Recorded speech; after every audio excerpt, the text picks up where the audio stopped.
Probably the most common topic that a man will bring up with a little bit of embarrassment or a little bit of hesitation is probably hair loss. This is an incredibly common issue. About 25% of men start going bald around the age of 30. It's psychologically really distressing when men start to see themselves going bald. And so I always tell my patients, the earlier you initiate some regimen and some intervention, the more hair you're going to preserve, the more follicles you're going to rescue. So it's going to be even more effective if initiated early.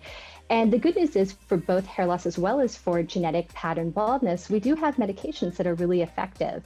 There are topical options that sometimes don't even need a prescription. And then for a prescription option, there's an effective FDA-approved medication called finasteride.